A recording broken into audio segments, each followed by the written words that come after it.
Hello strangers on the internet, my name is Zoe and I'll be participating in BookTubeAthon 2018. Let's get started.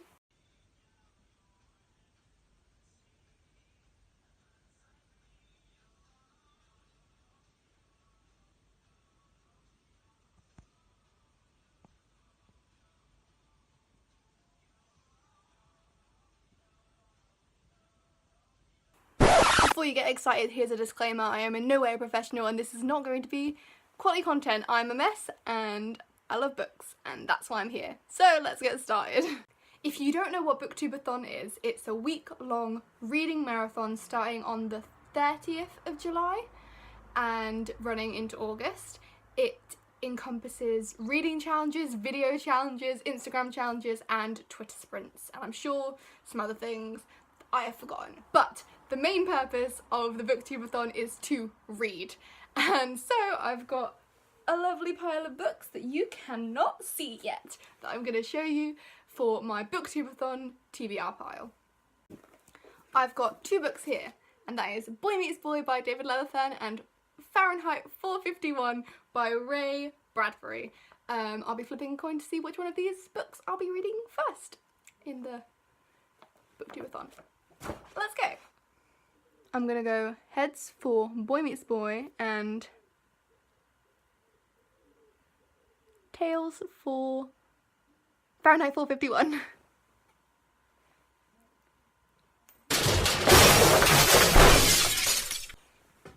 It was tails! So I'll be starting the readathon with Fahrenheit 451, which, from what I know about it, which isn't much, it's a classic about someone, a fireman, I should just read the back, a fireman whose job is to destroy all illegal commodities, so he burns books. And what really drew me to this book was the first line, which is,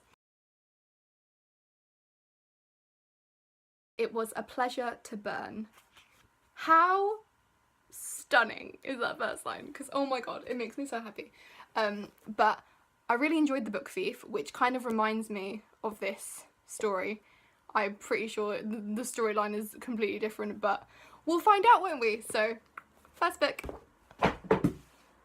Next. The second challenge is to read a book about something you want to do. So I chose You Know Me Well by Nina Nicole and David Levithan.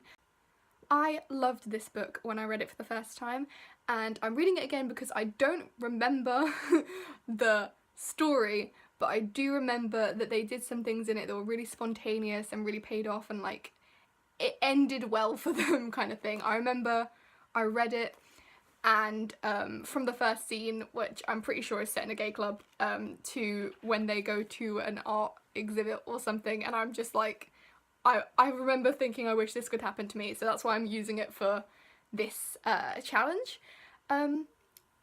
I wish I knew more about the plot to tell you, but I did love it. I loved it. Anyway, cool.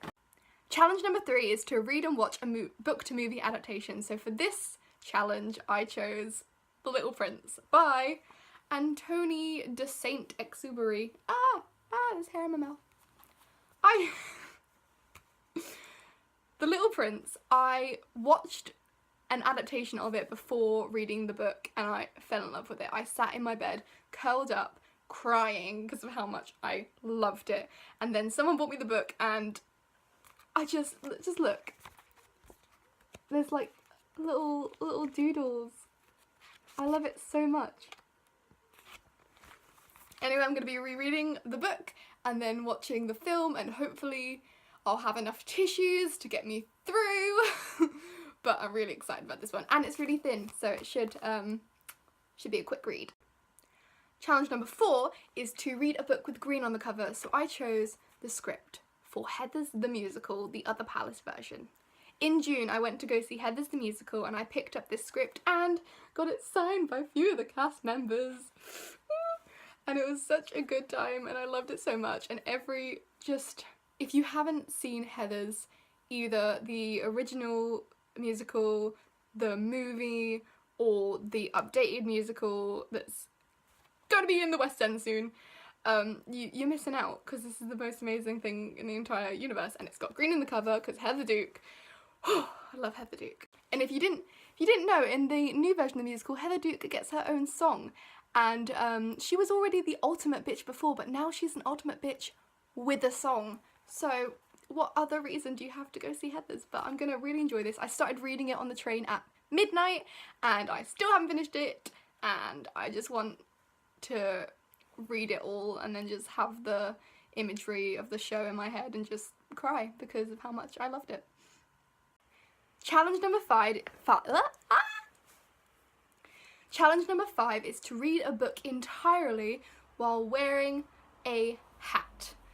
So for this challenge I chose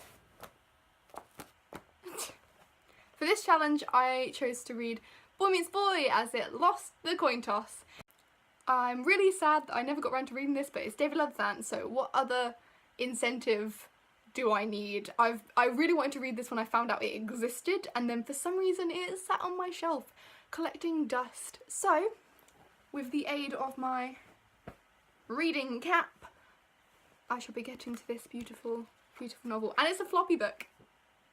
I don't know if these are like the American books or like it's just the publisher, but I love floppy books. They arrive and that. It makes me happy. Challenge 6 is to read a book with a pretty spine. Now my problem is I have a beautiful rainbow shelf filled with LGBT plus books, or books by LGBT plus authors, or books that make me happy. It's a rainbow shelf, and the reason that rainbow shelf works is because all the spines are a block colour, or like very, very boring spines. The books aren't boring, the books are amazing, but the spines are just like, they're just there, they exist, they're gorgeous, but it's fine. So the only book I thought could fill this category,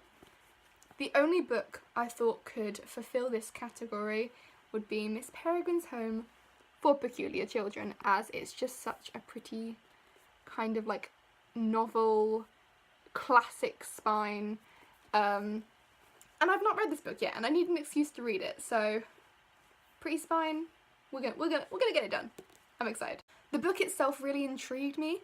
A lot of people were talking about it when it came out, and especially when the film came out, and I have not seen the film because I wanted to read the book first, and I recently bought the book, so we're gonna read it. And it's so stunning inside with all the photography and all that, and it's just, I'm excited. I have no idea what the plot's about, other than there's some peculiar children on an island that a guy goes to, and that's all I've got, and then the trailer for the film, which is a bit strange, so I'm excited for the strange.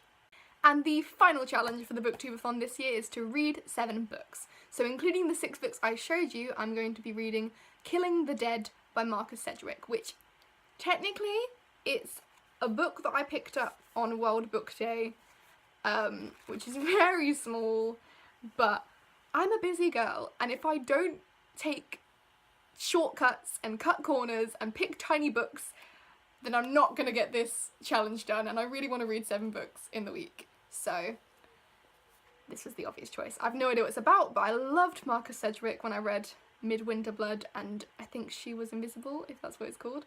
I adored him, so I picked this up, but I still haven't read it, so add this to the list. So